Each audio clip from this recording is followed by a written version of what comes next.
story you are about to hear is true. The names have been changed to protect the innocent. Fatima Cigarettes. Best of all, king-size cigarettes brings you Dragnet.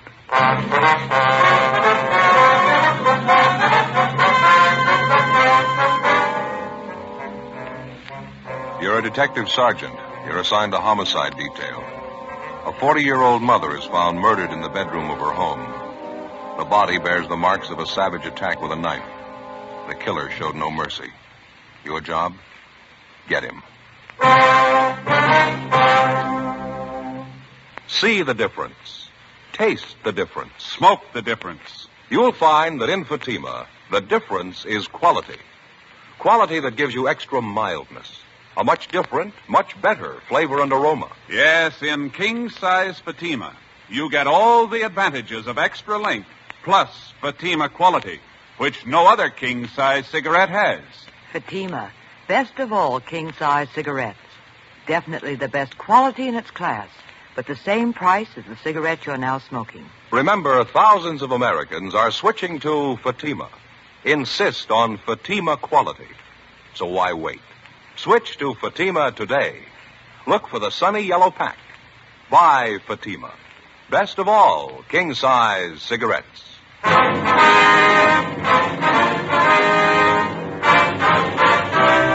Dragnet, the documented drama of an actual crime. For the next 30 minutes, in cooperation with the Los Angeles Police Department, you will travel step by step on the side of the law through an actual case transcribed from official police files. From beginning to end, from crime to punishment, Dragnet is the story of your police force in action.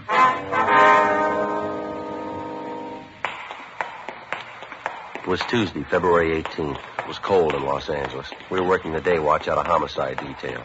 My partner's Ben Romero. The boss is Thad Brown, chief of detectives. My name's Friday. It was 10:43 a.m. when we got to Woodview High School, the vice principal's office. Good morning, ma'am.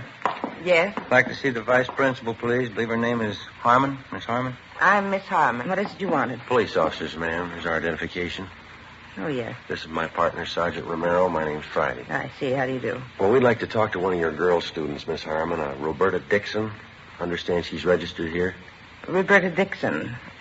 Oh, yes, I believe I know her. Would you mind calling her out of class, please? We'd like to talk to her. Well, we generally don't like to do that, officer, not unless it's absolutely necessary. It's pretty important, ma'am. We've got a message for the girl. I see. Couldn't it wait until after school hours? I'm afraid not, Miss Harmon. It's about the girl's mother, and it's pretty serious. Oh, has she been taken ill? Is that it? No, ma'am. She's been murdered.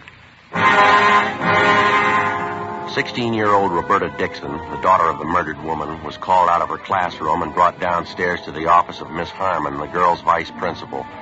She was a thin, dark-haired girl in sweater and skirt. With the help of Miss Harmon, whom the girl seemed to know fairly well, Ben and I broke the news of her mother's death as gently as we could. At first, the 16-year-old girl seemed to take the shock with some composure, but suddenly she broke down weeping and became hysterical. When she recovered sufficiently, the girl agreed to come downtown with us to answer a few routine questions. Miss Harmon agreed to accompany her. 11:05 a.m. We checked back in at the office. Ben and I completed the 311 dead body report while Miss Harmon and the daughter of the murdered woman waited in the adjoining room. What was that time discovered, Joe? You got a note on it there? Yeah, let me look. 8:55 a.m. Oh, thanks. Hi, Joe. How are you? Oh, hi, George. How you doing? I can't complain. Got some checking out to do. I wonder if you'd help me. Well, I'll give it a try. Ben, you know George DeKoven, don't you? Reporter from the Daily News? Oh, yeah, sure. Seen him around. Hi. Say, I understand you two are working on that knife murder out on Pico, the dead woman they found this morning? Yeah, that's right. A few things I'd like to check with you before I do the story.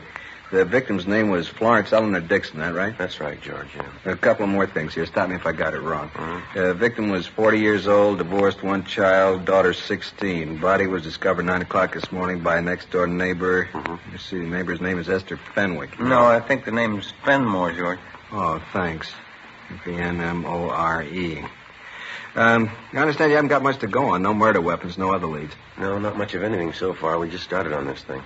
How about the husband of the dead woman? You get anything there? Well, he divorced Mrs. Dixon 2 years ago. There's no line on him yet. We're still checking him out. We might have some word later on in the day for you.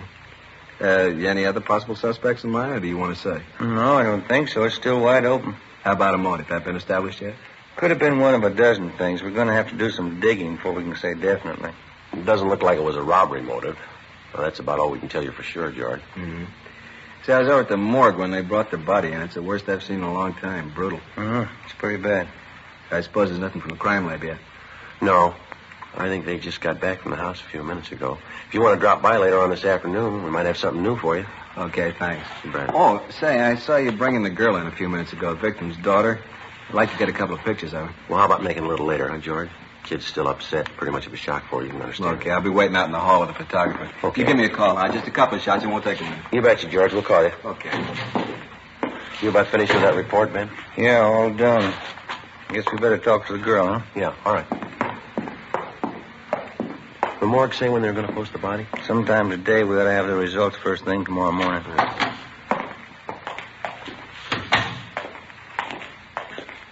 Miss Harmon? I think she's a lot better now, Sergeant.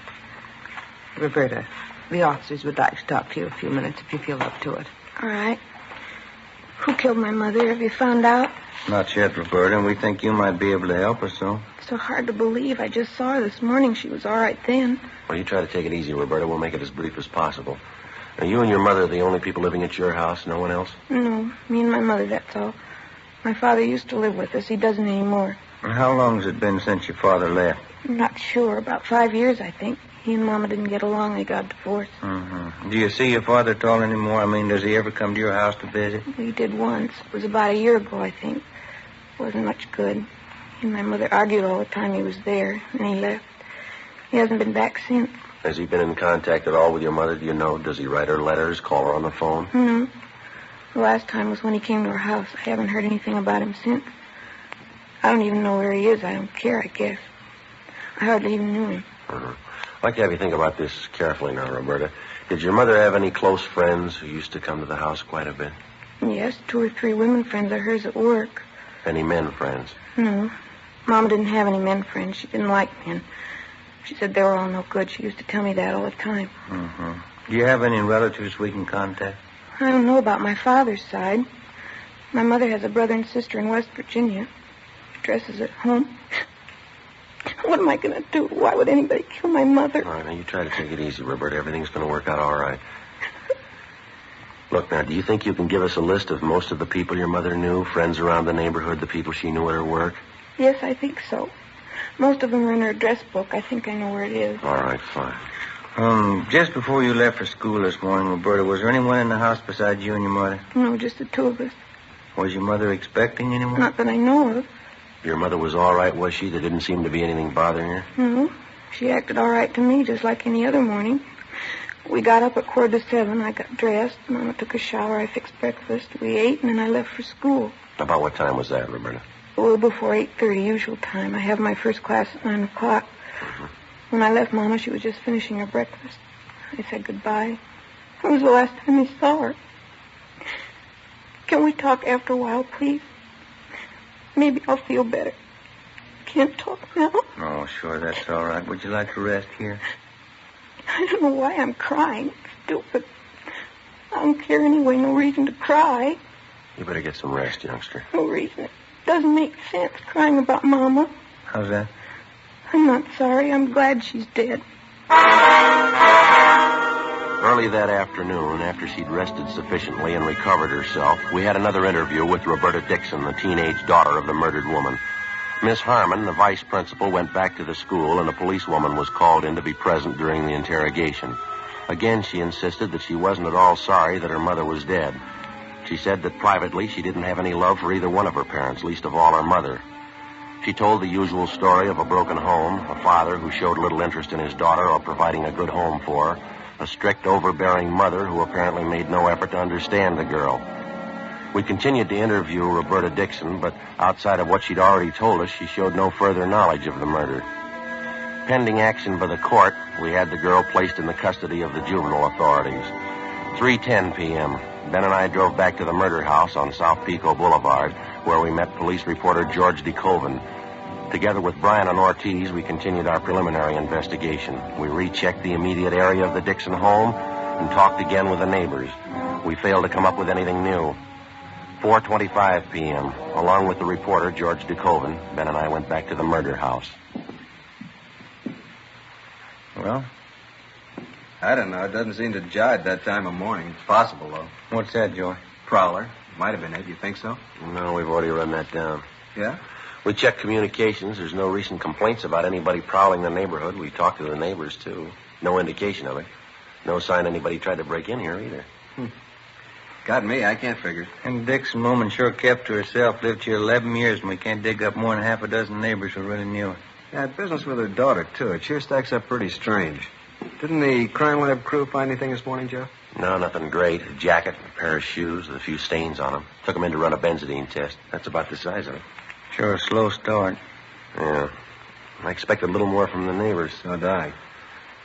You know, it'd be different if the thing happened in the middle of the night. According to the daughter, it must have happened at least after 8:30 this morning. Now, if the killer got in the house after that, you'd think somebody on the block would have noticed it. Neighbors close by on either side. How about checking out in the yard and back? I didn't get too good a look around this morning. Well, there's nothing more to cover in here. Crime lab's been all over. And how about where this Mrs. Dixon worked, Joe? Anybody tag base there? Yeah, Tommy Bryan did. Hotel down on South Grand. She worked in the linen room. A couple of people she knew there, they couldn't tell him anything. How about some of her other friends? No, nothing yet. We're still checking. Go ahead, Joe. Thanks. Oh, it's a big backyard. Kept it nice, didn't they? You want to check alongside here, Ben, with the house? I'll give the back of the yard a look, huh? Yeah, okay. Well, Good-sized garage, huh? Pretty hard to find them like that anymore. Pretty good-sized lot, too. She sure must have worked at keeping it up. There's not a weed on the place, is there? Yeah. More you can say for the neighbors. Yeah. Have a look, George, down here. Huh? Flower bed here. 2 little mounds of dirt, you see them? Oh, yeah. The ground looks like it's been recently turned, wouldn't you say? Fairly recent. Wonder what that's supposed to mean. Yeah. Oh, small wooden crosses pressed down in each one of the mounds. Queer one, huh? Looks like a couple of small graves, doesn't it? You want to reach me that stick over there, George? Oh, yeah. Here you go. Thank you. Have a look here. nice. Nothing on my end. How are you doing? What's this? Oh, we're not sure ourselves. Wait a minute. Uh-huh. What is it? Wait a minute. Yeah, all right. There you are. A bird. Little canary. How about that? Hasn't been buried long. Look here. Look at the breast. What do you think, a knife? Could be. Sharp instrument of some kind. Just a minute. I'm going to try this other mound here. Wait a minute, Joe. Yeah. It's another one. Yellow canary, same thing. Look at the breast. Neither one's been buried for more than a few days. Funny one. The Dixons raise canaries, you know? I don't know. I don't think so. It sure doesn't make any sense to me. If they didn't want the birds, you'd think they'd give them away. Why go slaughter them like this? Yeah, well, it works both ways. Deep wounds in the chest. Some kind of sharp weapon. Yeah. The Dixon woman. She died the same way. 4:35 p.m. We took the 2 canaries, wrapped them in paper, and brought them downtown to Lieutenant Lee Jones at the crime lab to be processed. He was still running tests on the stained jacket and pair of shoes which had been found in the house among the dead woman's personal effects. 5:15 p.m. We checked with the office, and then we drove over to Juvenile Hall to see Roberta Dixon. Apparently, she was in a much better frame of mind. I talked to Miss Harmon this afternoon, our vice principal. She wants me to come and stay with her for a while. Hope she can arrange it. It'd sure be nice. Mm-hmm. We were back at your house this afternoon, Roberta. We found something we'd like to ask you about. What's that? Oh, do you keep any pets in your house? I mean, either you or your mother? Well, no, not usually. Why? How do you mean, not usually? Well, we didn't up until a week ago. Mama didn't like animals. She didn't want them around. Mm-hmm. Then I got these 2 canaries. I bought them with my own money. I work after school, you know. I see. I bought a cage for them, too. My mother was mad when I brought them home. She didn't like any kind of animals. She kept preaching at me. She finally made me get rid of them. How'd you do that, Roberta? I got a knife and I killed them.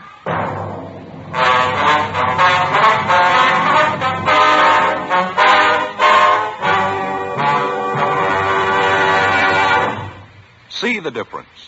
Taste the difference. Smoke the difference. You'll find that in Fatima, the difference is quality. Quality that gives you extra mildness, A much different, much better flavor and aroma. Yes, in king-size Fatima, you get all the advantages of extra length, plus Fatima quality, which no other king-size cigarette has. Fatima, best of all king-size cigarettes. Definitely the best quality in its class, but the same price as the cigarette you're now smoking.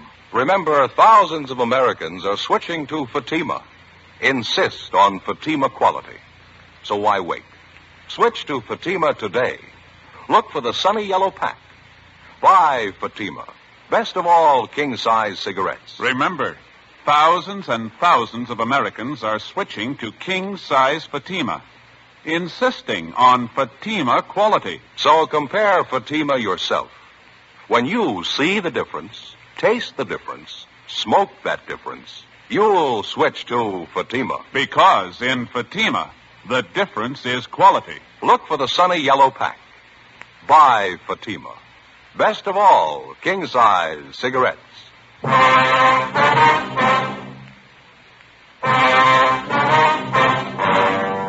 February 18th, the Dixon girl was released to the custody of Miss Harmon pending action by the juvenile court, 9 p.m.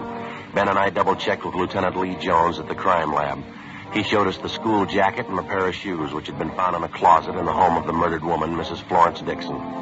Apparently, the clothing belonged to the daughter, Roberta. There were several dark stains on each of the articles. They'd been checked thoroughly.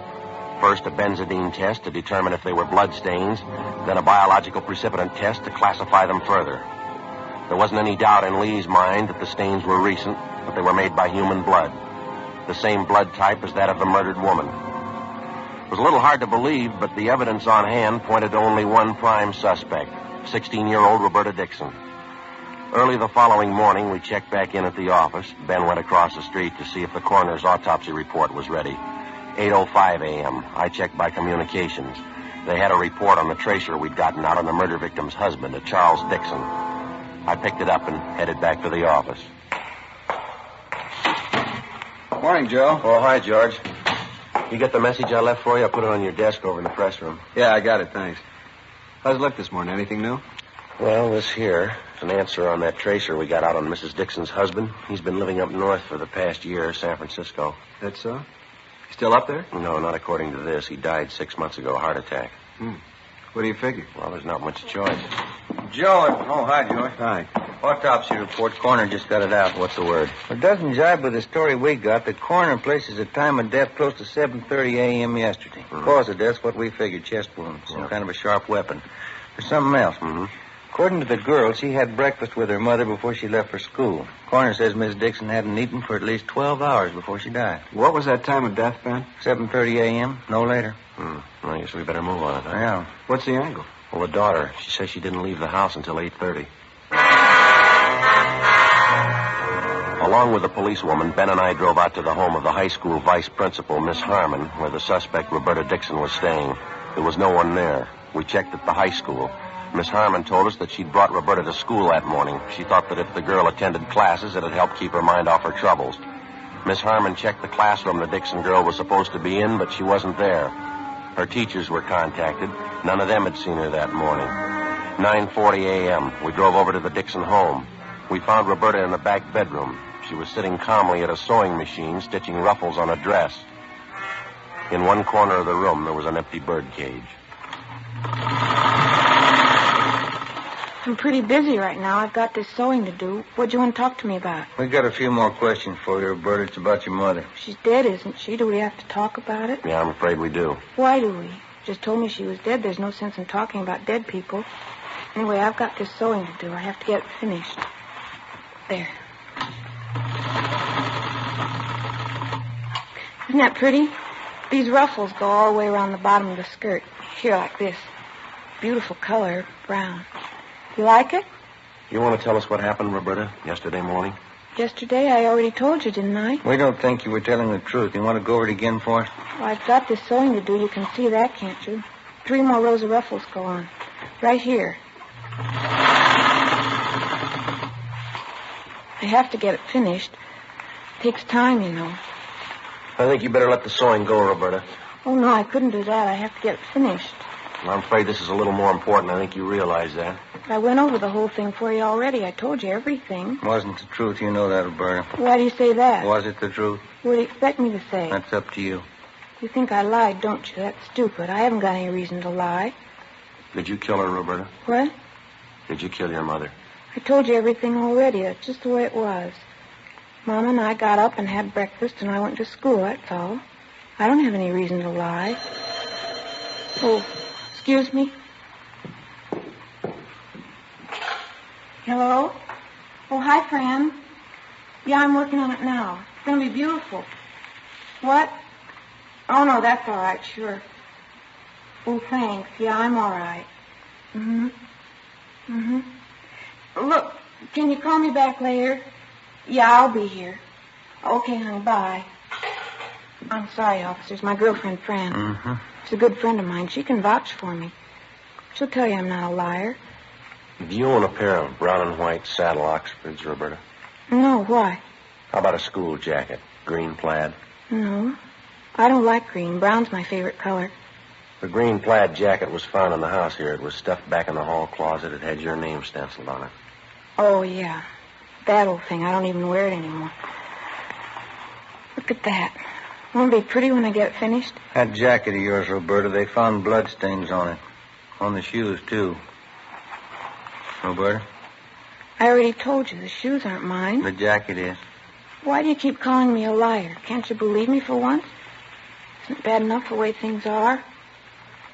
Now, the last time we talked to you, you said you left the house at 8:30 yesterday morning. Is that right? Yes, it was around 8:30. Well, we got the report on your mother this morning, Roberta. The coroner says she died at 7:30, no later.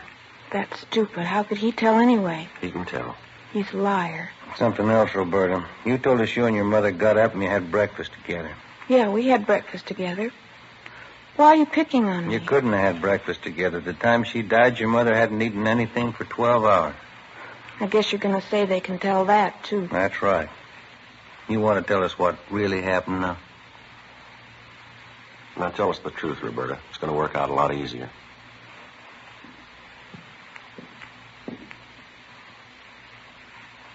These are some of the toys I had when I was little. I saved almost all of them. My best doll. I had a lot of dolls. I loved them. Guess I still do. I love them more than her. You mean your mother? I wasn't fooling. I don't care if she's dead. She didn't mean anything to me. She never did mean anything. These are more of my dolls here. I dressed them all myself, every one of them. What was the matter, Roberta, between you and your mother, I mean? I don't know. I guess she just didn't mean anything. Not like anybody else's mother. She didn't mean anything at all. Same as my father. We were in the same house, that's all. Nobody cared for anybody else.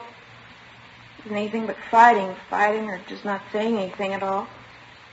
I'm glad she's dead. You killed her? Is that what you want to say? Here's a little piano I had. I got one Christmas, I think. Look, still plays. You want to tell us from the beginning?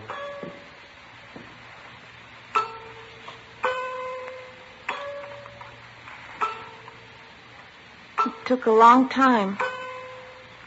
I thought about it a lot. A week ago, I made up my mind.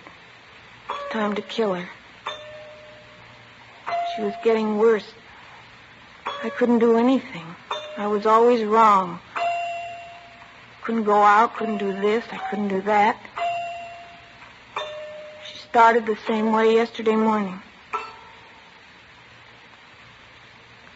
I got the knife from the kitchen. I went in and she was sitting on the bed, putting her stockings on. I don't think she knew what happened. It didn't take long. Were you having an argument with her? Is that what started it? We argued every morning. I got so tired of it. She had an awful voice. Finally made up my mind. Planned it all out. I even practiced it. You know the 2 canaries I had? Yeah. I didn't buy them because I wanted them. I got to be cute, though. I felt bad about killing them. Why'd you kill him, Roberta? Practice. Decided to use a knife.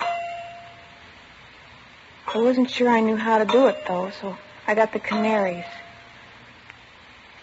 One day after school, I killed them. It gave me more confidence. I knew I could do it after that. Poor little things. I guess I shouldn't have killed them. That knife you killed your mother with, Roberta, you want to show us where it is? All right, I'll show you. I don't think you ever could have found it. It's up in the attic. Special place I hide things. Say, would you like some coffee or Coke or something? No, thanks. Just one more thing. Why'd you leave school this morning? I mean, going off without telling anybody. I wanted to come back here. I felt like it. I wanted to come back to my room. It's the only place I really like to be. I've lived in this house all my life. And this has always been my room. Toys I had. My dolls. Everything's here. Everything I have. My books. All my dolls. Yeah. I think we better be going, Roberta. We'll have to take you downtown. Yes, all right.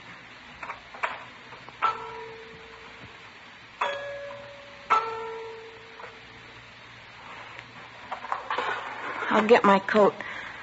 Then I'll show you where the knife is. All right. Officers, could I ask you one favor? What's that? It probably sounds silly. It'll help a lot, though. This doll here, Yeah. could I take it with me?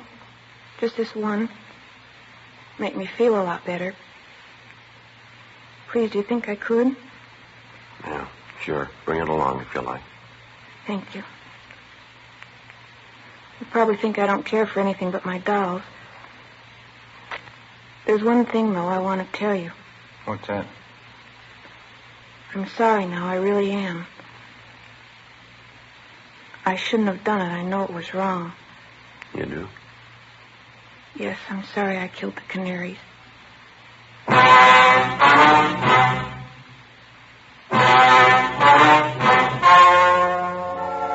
The story you have just heard was true. The names were changed to protect the innocent. On May 6th, the hearing was held in Juvenile Court, Department 38, City and County of Los Angeles, State of California. In a moment, the results of that hearing. Now, here is our star, Jack Webb. Thank you, George Fenneman. Friends, I'd like to take just a moment this evening to tell you about Fatima's Christmas gift carton. When you visit your dealer, take a real good look at it. I think you'll agree with me that it's the smartest of all Christmas cartons, just as it should be, because Fatima is the best of all king-size cigarettes. This Christmas season, I'm buying Fatimas for all my friends, and I hope you will, too. Compare Fatima. See the difference. Taste the difference, and then smoke that difference. Because in Fatima, the difference is quality.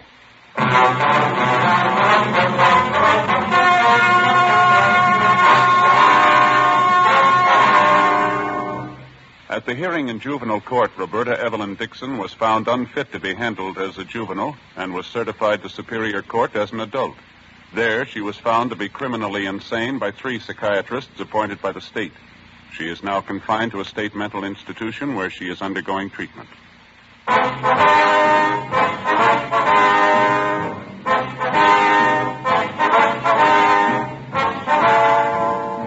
You have just heard Dragnet, a series of authentic cases from official files. Technical advice comes from the Office of Chief of Police W.H. Parker, Los Angeles Police Department. Barton Yarborough is Sergeant Ben Romero.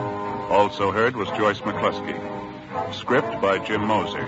Music by Walter Schumann. Hal Gibney speaking.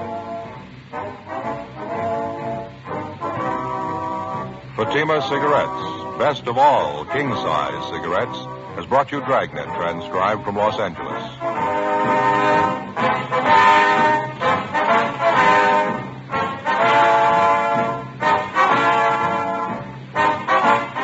Counter Spy fights international intrigue next on NBC.